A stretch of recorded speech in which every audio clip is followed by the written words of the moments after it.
Hi, my name is Brianna, and I'm almost 18 years old now. I want to share my story because the truth is, no one else wants to hear me out. Maybe I'm just trying to connect with someone, anyone, but really I have no other choice. No one else will talk to me. Things haven't always been that bad, though. I actually used to be the most popular girl in school. Everybody loved me. Not only my friends, but my teachers too. I never knew what it felt like to be alone before. You might wonder, why did everyone like me so much? Well, it's because I used to be really nice to everyone. Although my life looked great for some, it was far from perfect. My problem started with my own family. You see, my mother and my father gave me all of their attention growing up. They would always say, "There is something special about you, Brianna," which kind of pissed off my sister Chloe. We didn't really get along, to be honest. I always had the feeling that she didn't really want to talk to me much. She preferred to live in her own little world with her books and her games.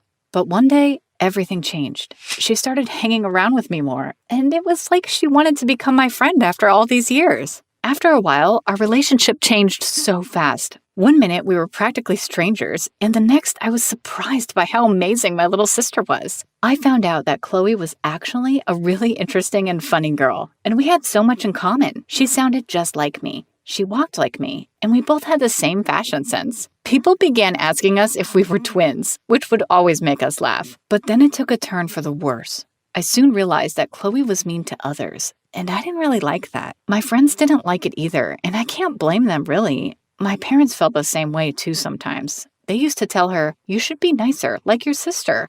I didn't worry too much about it though. I wanted to believe that one day Chloe would change or grow out of her mean behavior. But I never imagined my sister would turn into a horrible monster. This is how it happened. One Friday night, my friends invited me to a party. I got all dressed up and I was so excited, but then Chloe came in looking upset. She asked me where I was going. When I told her, she asked if she could come with me. I thought it was a bad idea because Chloe didn't fit in with my group of friends very well, and they didn't really like her. But I didn't want to be mean. I thought I could stay with her for most of the night and stop her from being nasty. So I said she could come. It was such a mistake. On our way to the party, I tried to talk to her as nicely as possible to tell her that soon she'd have to try and find her own friends. And then she said something I never expected. She replied, "Why should I find new friends when I have yours?" And I thought she was just being a little naive. I didn't truly understand what she meant then, but now I do. I walked into the party with high hopes, and I wasn't disappointed. The party was crazy. As soon as we arrived, a group of my friends came to me and took me from Chloe. We had such a great time, and I tried to keep my best to keep an eye on my little sister, but whenever I looked over at her, I noticed that Chloe did nothing but give me the stink eye. Then the night got crazier and crazier. My sister came to me and gave me a drink. When I brought it to my lips, I realized it smelled of alcohol. I frowned at Chloe, but she just said, "It's okay if we drink 1 cup together, right, sister? After all, it's a party." I looked around and realized that everyone else was drinking, so I gave in. That's where my memories get hazy. As the night went on, I remember I started to feel worse and worse. The light was a blur, and I remember hearing Chloe's voice telling me, "Just 1 more cup," over and over. I don't even remember how I got back home. The next morning, I felt like I'd been hit by a truck. My head was spinning and my stomach felt awful, but the worst thing was that I had to be at school in an hour. I stumbled into the bathroom and took a bath to try and calm down. On the way to school, I began to feel better. But at school, there was an even bigger surprise waiting for me. Can you try to imagine how it feels to be the most popular person at school and then wake up one morning and everyone suddenly hates you? Sounds awful, right? Well, that was how I felt when I got to school. On a normal day, when I walked into school, I was met with high fives, hugs, inside jokes. Now, there was nothing. Nothing at all. All eyes around me were staring at me, and no one was waving back at me. I realized everyone was avoiding me. I saw my best friend Natalie and called her name, but she just looked at me angrily and then walked away. I was shocked. I didn't understand what was going on. I tried to send Natalie a message through WhatsApp, but I was shocked when I found out that she'd blocked me. It didn't make any sense. I opened my Instagram and my feed was pretty empty. I looked at my page and saw my followers had been cut in half overnight. What the heck had happened? I tried to message Natalie, but I couldn't find her page. I then tried searching a ton of my friends, almost everyone from school, and not a single person came up. It was a nightmare. Wake up, Brianna, wake up, I told myself, but I never woke up. This was my new reality. I began to search for answers. Clearly, it wasn't just Natalie who was upset with me. It was so many people. Why had they all blocked me? Was there something wrong with the app? Or had someone messed with my account? But no, what happened was so much bigger than that because I also found that everyone blocked me on Facebook and Twitter. I suddenly felt really small. Why? I kept asking myself. My whole body was shaking when one of the meanest girls in school came up to me and said in a nasty voice, "How do you feel now that you've turned from a school princess to a nobody? Everybody hates you. You're so racist. I hope what you did yesterday was worth it." My shaky hands dropped my phone in shock. I watched in horror as the screen smashed and it flickered off. Oh my God, it was broken.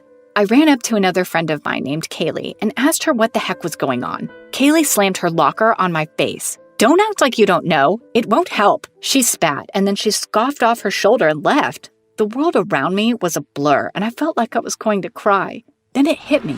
I had done something last night while I was drinking. But how had I done something to this many people? How was that even possible? What happened to me was totally shocking. But the biggest shock ever was when I saw Chloe walking down the hallway wearing my clothes and meeting up with my friends. She even started whispering, laughing, and looking at me. I tried to talk to her, but she completely blanked me. The day passed in a blur. I felt so ashamed and angry. It was like I was burning from the inside. When Chloe got home, she started to talk to me like nothing had happened. I asked her why she ignored me in school today. She looked at me for a while and then said that she ignored me because she was so ashamed of what I did yesterday. I cried and cried, tears falling down my cheeks. What did I do yesterday? I don't remember. I told her. She laughed. "Maybe this will help," was all she said before she showed me the video that caused all this. In the video, I watched as my drunk self started talking about my friends in a rude way, imitating them and calling them mean names. The things I said sounded so racist.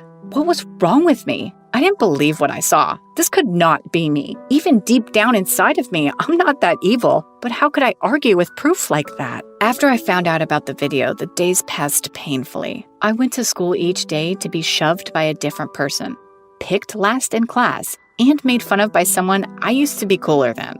One day, my principal called me into his office. I felt a wave of relief. He was going to make this stop, surely. He was going to get my side of the story and help stop the bullying. Instead, he showed me page after page of things that I had supposedly posted about the school. Horrible, threatening things. I couldn't believe my eyes. I started to tear up. I tried to explain to him that I didn't post anything on Facebook recently. I told him that my phone was broken and that I hadn't been on my computer at all in the last day. But the principal didn't believe me. He called my mom and told her everything. I was suspended. And my mom, like everyone else, believed all the lies. I didn't know what to do. I didn't want to go home anymore. So I sat in a nearby park. I couldn't believe that I would ever say such bad things. Was I a bad person deep down? I didn't even know I had ever thought those things about my friends. All I had were my friends. Without them, I felt empty. I was looking at the grass when Bradley, a guy from school, approached me. He didn't look angry or upset. Actually, he looked happy for some strange reason. He told me he'd been looking for me everywhere. I looked at him beyond confused. Bradley and I had rarely talked before. As if that wasn't weird enough, he put his arm around me. He told me he had always wanted to be with me, and he was relieved I felt the same way. I didn't understand. I had never told Bradley I wanted to be with him. To be honest, Bradley was a cute guy, but he was definitely not my type. He told me our conversation last night had meant the world to him. I froze. Our conversation last night? My phone had been broken for days. I hadn't dared go online since the first day in case people were mean to me. I asked if he was sure I messaged him last night. He showed me the messages from my Facebook to his, and there they were, all from last night. Relief, confusion, and anger flooded my body all at once.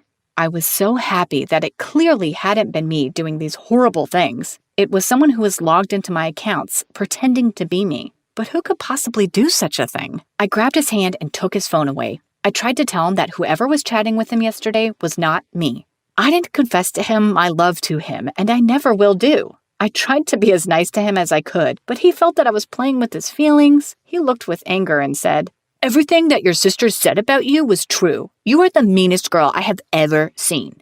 Then he left without looking behind him. I felt so sorry for him, but it wasn't my fault. Then I realized what he'd said. Everything that your sister said about you was true. Those words repeated in my head over and over again. I realized that my sister must have done all this to me. All the evidence pointed to Chloe. But why? I kept asking myself how this happened. Was it my fault? Was Chloe that angry at me? I didn't even know my sister? Now things seem to make more sense. It was Chloe who was with me that night at the party. It was Chloe who wanted me to drink. She must be the person who filmed the video and shared it with everyone. But I couldn't understand the reason. I thought we were close. I even tried to help her make friends, but I never imagined she would end up stealing my friends. I finally went home later that day, and I found her sitting on the couch chatting with my friends. She knew immediately from the look on my face that I had figured out everything. I asked her, "Why did you do this to me?" The tears in my eyes flowed like a waterfall. I told her that she had ruined my life and asked her if she wanted everyone to hate me. Chloe started sobbing almost instantly. She said that it was not about what she wanted, but what I deserved. She said that me and my so-called amazing personality were destroying her life. She felt like she was living her life under my shadow, that even my mom and dad were telling her to act more like me. Chloe confessed that the night of the party, she asked me to mimic the way that she usually talks about my friends, and then she filmed it and shared the video with everyone, so that they would think I was talking about them like that. Chloe wanted to see my perfect life crumble in front of everyone. She told me that she wanted to be the one who was loved by everyone instead of me. She even admitted that she didn't feel sorry for me or even regret anything that she did. At that moment, however, I felt really sorry for her. What she had done was horrible and wrong, and nothing could excuse it. "You're so ungrateful! What is wrong with you?" I screamed. Chloe didn't even flinch. She was so immature. Eventually, I had to do something about the video that was posted. So I made a deal with my sister. I told her to make an apology video, or I was going to make a video that exposed what she did. Of course, she had no other choice, and she ended up recording a video apologizing and telling the truth, and soon enough, it went viral around my school. Slowly, things started getting back to normal. My friends welcomed me back, the principal gave me an apology, my parents stopped comparing me to my sister, and they treated us in the same way. My life was my own again, but with added bonuses. The experience was a rough one, but I'm thankful that we got through it. In the end, kinda just felt sorry for Chloe. Oh yeah, and I learned that I should never drink again. Have you ever been in a situation like this one where you didn't realize what life was really like for the people around you? Tell us in the comments section below, and don't be afraid to like and subscribe to our channel.